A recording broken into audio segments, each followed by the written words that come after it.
Hola, soy el doctor José Ernesto Contreras Pulido y hoy quiero hablarles sobre los órganos vestigiales y la recapitulación. La Biblia dice: Tú eres el que me sacó del vientre y me hiciste estar confiado desde que estaba a los pechos de mi madre. Desde que fui echado de la matriz y el vientre de mi madre, tú eres mi Dios. Anunciaré tu nombre a mis hermanos y de ti será mi alabanza. Alábenle, glorifíquenle, porque de Dios es el reino y Él señorea sobre las naciones. Dado que no hay ninguna otra evidencia, pasada o presente, de transición o transformación por evolución de una planta o animal en otra especie, se argumenta que la presencia de órganos vestigiales, o sea, estructuras ahora supuestamente inútiles e innecesarias, pasadas a usted durante la evolución como residuos por sus ancestros que sí las usaban, son prueba inequívoca de la evolución. Así, la evolución enseña que todos los órganos aparecieron por casualidad y que, eventualmente, solo persistieron los que le ayudaron a la especie a sobrevivir.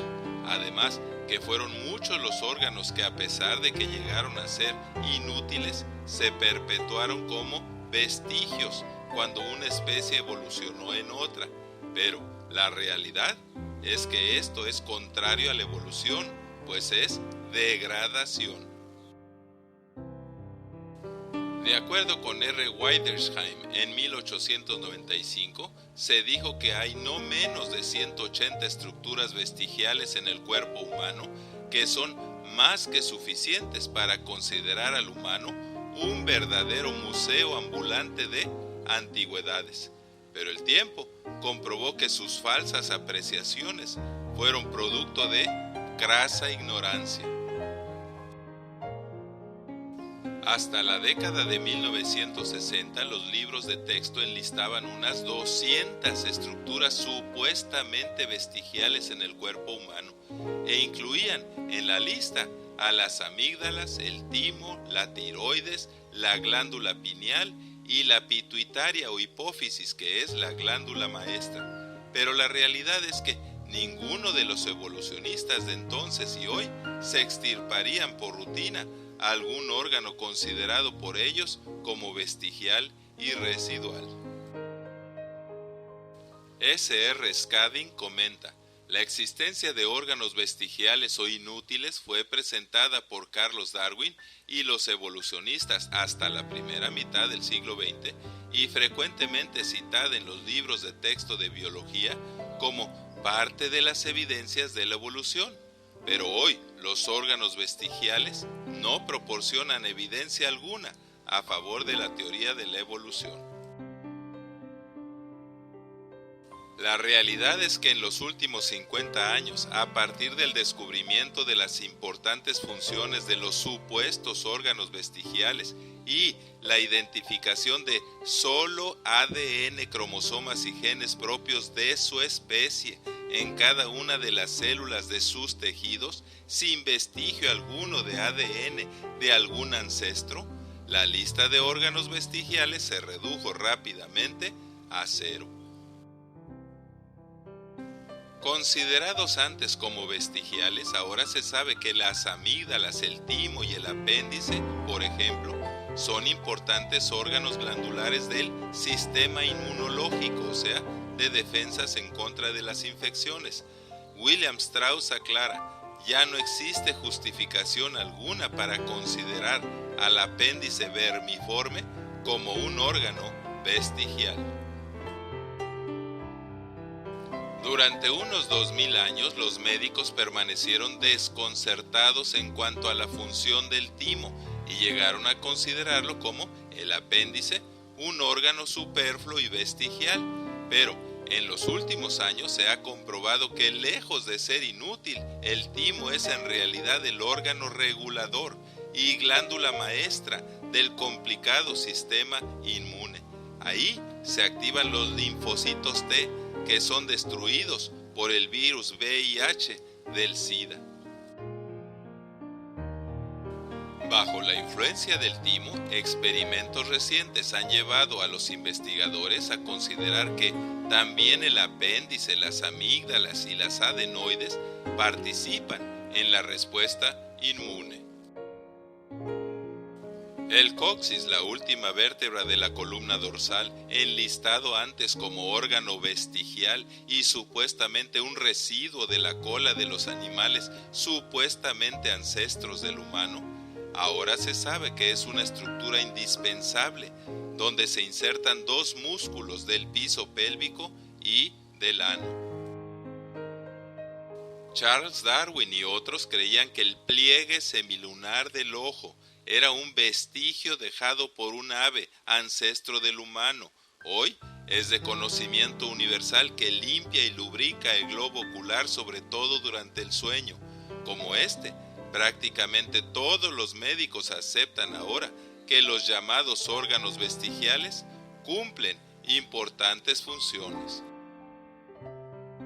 Otra teoría y supuesta evidencia de evolución parecida a la anterior es llamada la recapitulación, que dice que durante su desarrollo embrionario, supuestamente el organismo recapitula, recuerda y repite su proceso evolutivo al poderse identificar sus pasos evolutivos desde pez, reptil y ave hasta mamífero.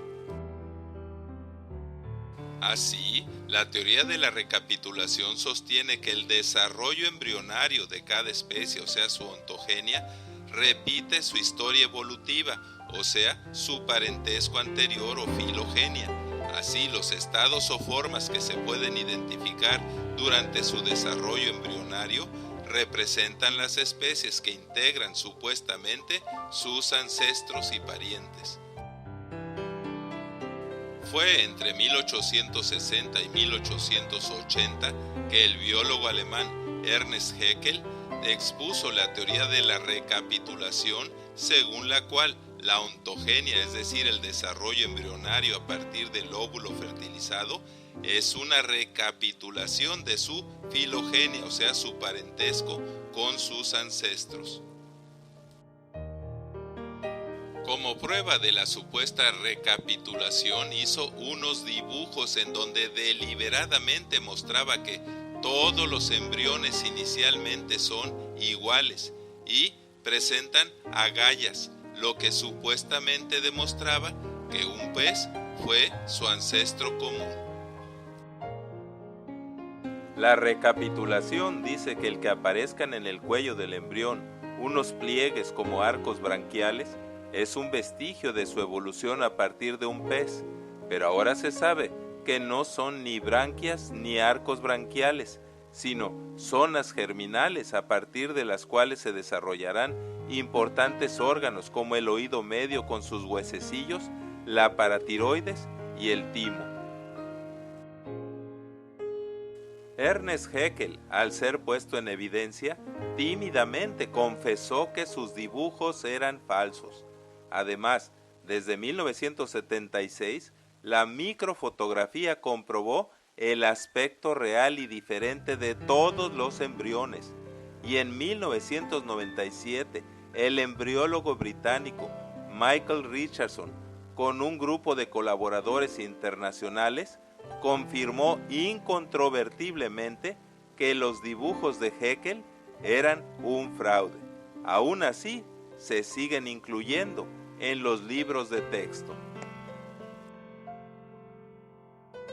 Pero si el diferente aspecto exterior de los embriones fue suficiente para descartar la teoría de la recapitulación y la teoría de la ontogenia-filogenia, esta quedó definitivamente nulificada a partir de que desde el 2003 se descubrió que desde la fase de huevo y embrión, el genoma, o sea el conjunto de genes, y la información codificada en el ADN de cada especie es diferente, única, específica, no emparentada y no intercambiable.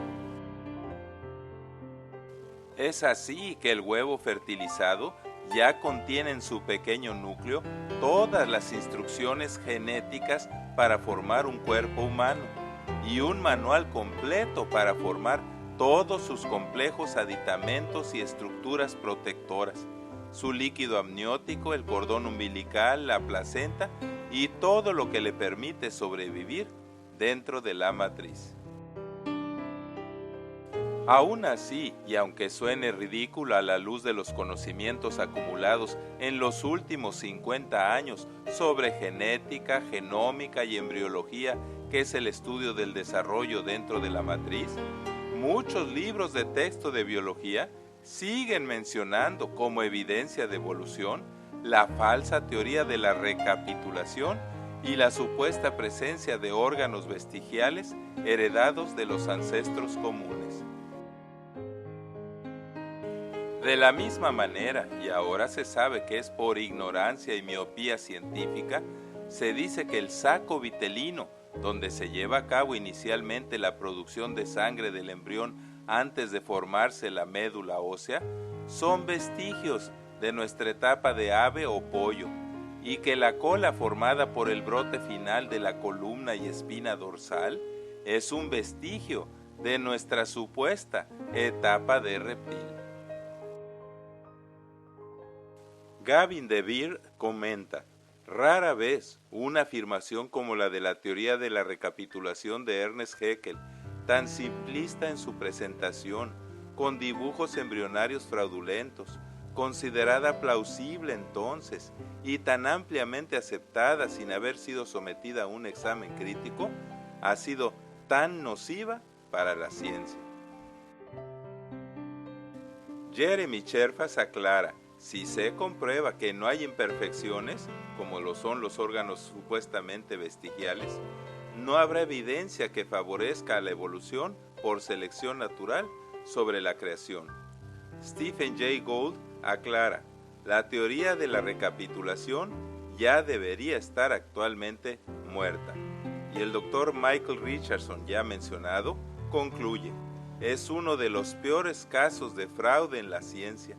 Es un shock encontrar que alguien considerado un gran científico timara deliberadamente.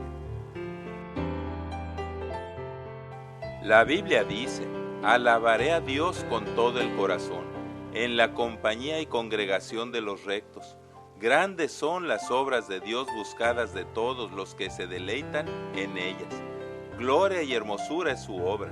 Ha mostrado a su pueblo el poder de sus obras e hizo memorables sus maravillas.